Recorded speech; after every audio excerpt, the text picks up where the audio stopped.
All right, so it has been a while, and it is February 20th. It's about 32 degrees out with 39-mile-an-hour winds, which makes it about 8 degrees out. I just rocked out about an hour and a half, a 2-hour hike when you include everything. And I just got back in my car. I had an apple and a banana. I've been fasting all day, other than the 40 ounces of coffee. And I just drank some water, and I thought I would record a video, and I think I'm going to do this pretty quickly.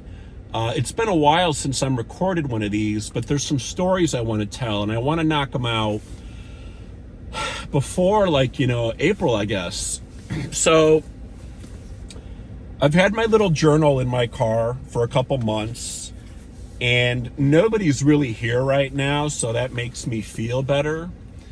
And what I'm going to do is I'm going to read an experience to you that I journaled a couple of years ago. And when I journaled it, I was recalling the experience from about, I think, 12 to 15 years ago. So there's like some time moving around here, but I'm going to read it to you. And it just is what it is. And I haven't rehearsed it or practiced it in a long time. And I just want to get this on the record, okay?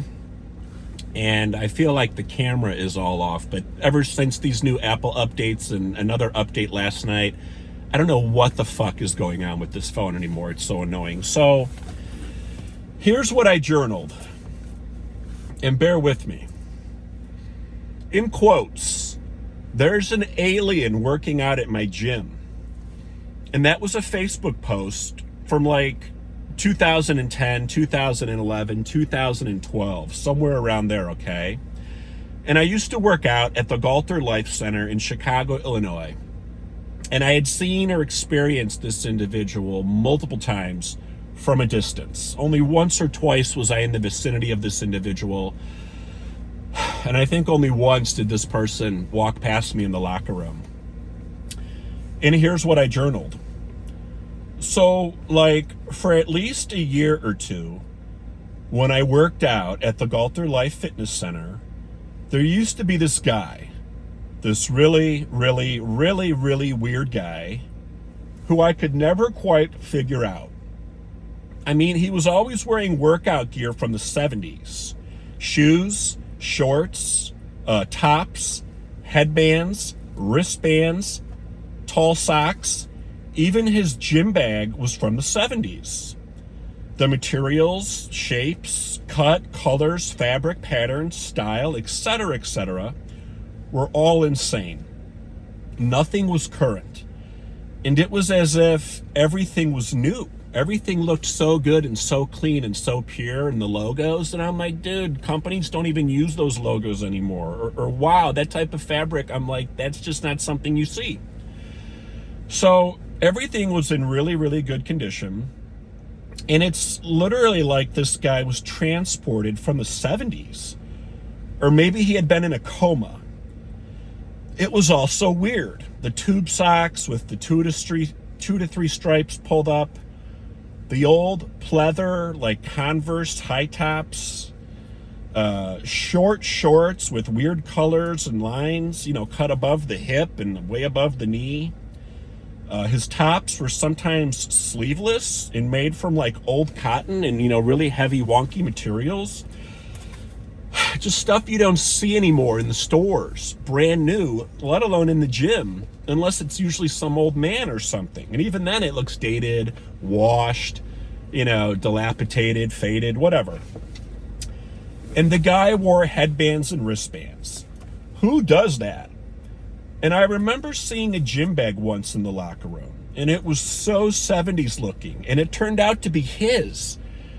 To this day, or about 13 plus years later, I am picturing either a brown leather gym bag with sturdy leather handles, or just a cheap, shitty, simple, flimsy gym bag like you make in, home ec in junior high back in the 90s, when I was growing up in middle school. It's been so long now, but there are memories and fragments of memories that I recall about his clothing. Part of me even thought that maybe it was a joke. But he kept it up. The different socks, tops, shorts, etc. This wasn't an act or a one-time thing.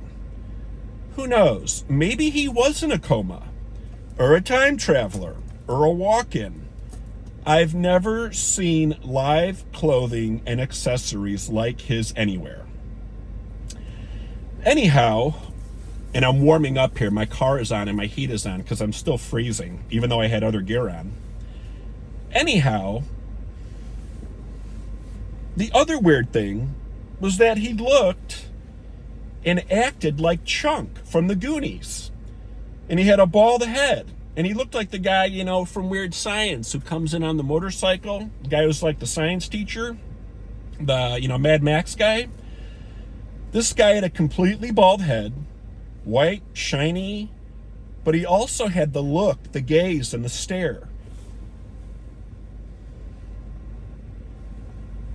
He was always lost in the headlights, lost in the clouds, and completely out to lunch or lost in space. The look on his face, person, body, all the time.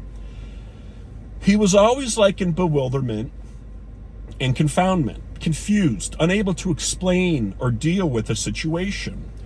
It was always weird or odd to watch this dude from a distance, especially as he stayed pretty much confined to one area, the freeways. I don't ever recall seeing him on the track, because we had a whole track that went around. I don't remember seeing him in the cardio sections or, you know, the machine areas or the open gym or the classrooms or the pool or the steam rooms or the saunas or the CrossFit or even the areas that were sectioned off for the elderly. This dude was always in the free weights with the bros. And what's even weirder is the meathead bros. You know, the construction guys, the Chicago cops, the gearheads, and I have no prejudice. I'm just labeling and stereotyping from back then. They never seemed to fuck with him or make fun of him, point at him, mimic him, or stare at him. No one did. And, you know, these guys were always like jerking around with each other, swearing, you know, upsetting other guests because this gym was affiliated with the hospital, the Swedish Covenant Hospital. You know, these guys were young cops, all under 30, 35 or so, and even younger, like in their 20s, the rookies. And they'd badger each other and belittle each other and, you know, swear at each other. And, you know, these other guys would come in from construction sites. And I know because I talked to them all in the steam room, and they gave each other a hard time. And it's playful and it's joking, but they never messed with this guy. And I just thought that was weird for how odd and how peculiar he was. So they didn't stare at him, they didn't point at him, they didn't mimic him, no one did. It's like he didn't exist, or they couldn't see him.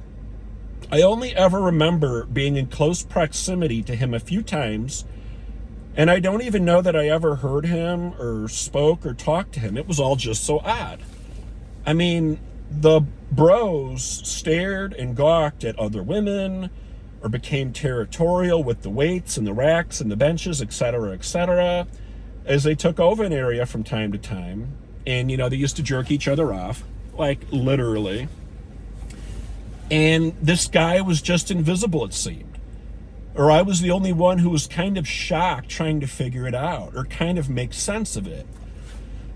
Maybe I was just an asshole, but this dude was way out there. And one day, I remember going home and getting on my computer and Facebook and saying, literally, I typed out for the day, there's an alien working out at my gym.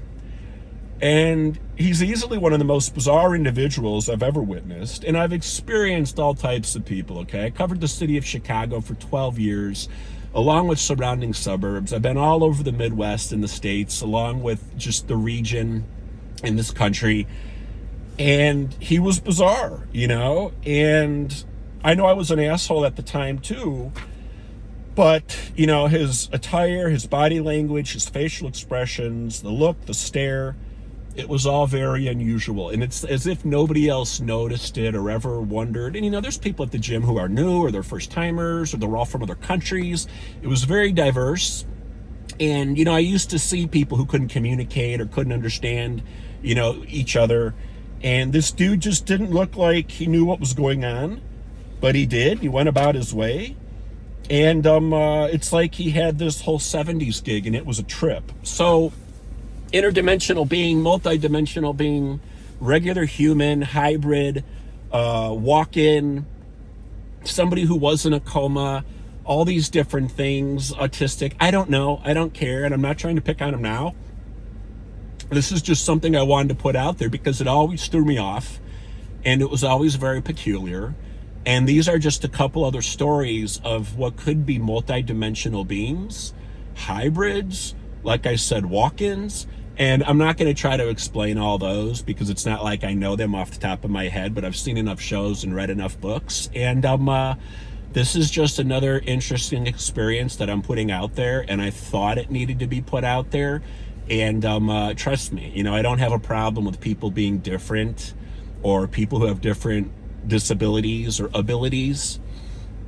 This guy was just a trip, and I'd always watch him here and there from a distance when I was on machines or doing 20-30 minutes of cardio or warming up or cooling down. And it's as if nobody saw him or noticed him or experienced his presence. And I don't know, it was just very interesting. So that's the story. I read a lot of it. I hope it makes sense. And I'm just trying to knock these out to put these on my timeline. I put them out there with peace and love and light. I put them out there hoping for understanding or more information or more feedback. And I put it out there just because it was unique. And like I said, I've run into a lot of different people. And this guy was just a total trip. So all the best to you all, always. Have a great day. Thanks. Bye.